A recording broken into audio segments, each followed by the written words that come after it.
Control பண்ண முடியாததே வந்து இந்த டென்ஷன், கோவம் தான். அந்த கோவத்தை வந்து நம்ம எப்படி வெளிப்படுத்துகிறோம் அப்படிங்கிறத பொறுத்து தான் நம்மளோட லைஃப் வந்து மாறுறதே இருக்குது. நீங்கள் வந்து பிஸ்னஸ் பண்ணிட்டு இருக்கீங்க அப்படின்னா இந்த டிப்ஸ் வந்து உங்களுக்கு ரொம்பவே வந்து ஹெல்ப்ஃபுல்லாக இருக்கும். 10 days 10 பிஸ்னஸ் ஐடியாவில் இப்போ நீங்கள் பார்க்க போகிறது 7th டிப்ஸு. வீட்டில் வந்து ஏதாவது ஒரு டென்ஷன், ஏதாவது ஒரு பிரச்சனை அப்படின்னா அதை கொண்டு வந்து இங்கே பிஸ்னஸ் நடக்கிற இடத்துலையோ இல்லை உங்கள் ஸ்டாஃப் கிட்டேயோ அதை நீங்கள் காட்டக்கூடாது. இல்லைன்னா பிஸ்னஸ் நடக்கிற இடத்துலையும் இல்லை ஸ்டாஃப் ஏதாவது ஒரு மிஸ்டேக் பண்ணிட்டாங்க அப்படின்னா அந்த டென்ஷனை கொண்டு போய் வீட்டில் இருக்கிறவங்க மேலே காட்டக்கூடாது. அப்படி பண்ணீங்க அப்படின்னா உங்களோட பிஸ்னஸ் பெரிய அளவில் வந்து பாதிக்கும். ஏன்னா வீட்டில் இருக்கவங்க என்ன சொல்லுவாங்கன்னா, எப்போ பார்த்தாலும் நீ டென்ஷனாகவே இருக்க, அங்கேருந்து வந்துட்டு எங்களை பிடிச்சி கத்திக்கிட்டு இருக்க, அதுக்கு தான் உனக்கு இந்த பிஸ்னஸே வேணான்னு சொன்னேன் அப்படிங்கிற மாதிரி அவங்க சொல்லிடுவாங்க.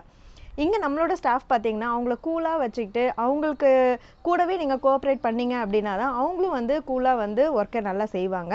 நீங்கள் கொண்டு வந்து டென்ஷனை காட்டும் போது கடுப்பில் வச்சா இது எப்போ பார்த்தாலும் இது வந்தாவே ஏதாவது ஒரு டார்ச்சர் பண்ணிக்கிட்டே இருக்கும், டென்ஷன் ஆகிட்டே இருக்கும், இங்கே நம்ம வேலை செய்கிறதுக்கு வேற எங்கேயாவது போயிடலாம் அப்படின்னு சொல்லிட்டு உடனே அவங்க வந்து வேலையை விட்டு நின்றுடுவாங்க. இல்லைனா வந்து செய்கிற ஒர்க்கில் அவங்களால கான்சன்ட்ரேட் பண்ண முடியாது. இப்போ ஃபுட் ப்ராடக்ட்டோ வேறு எந்த ப்ராடக்ட் செஞ்சனாலும் அதில் வந்து மெஷர்மெண்ட்டு, குவாலிட்டி அதெல்லாம் வந்து ரொம்பவே முக்கியம். அவங்க டென்ஷனில் உங்கள் டென்ஷனை அவங்க மேலே காட்டுறதால அவங்க டென்ஷன் ஆகிட்டு ப்ராடக்டை வந்து சரியாக செய்யாமல் விட்டுட்டாங்க அப்படின்னா பிஸ்னஸ் பெரிய அளவில் பாதிக்கும். ஸோ டென்ஷன் ஆகாதீங்க, கூலாக இருங்க. அங்கே நடக்கிற பிரச்சனையை அப்பயே வந்து சால்வ் பண்ணிவிடுங்க. ஒரு இடத்துல இருக்கிற ப்ரெஷரை வந்து இன்னொரு இடத்துல கொண்டு போகாதீங்க. இருப்பதை வைத்து இன்பமாக வாழலாம். தேங்க்யூ.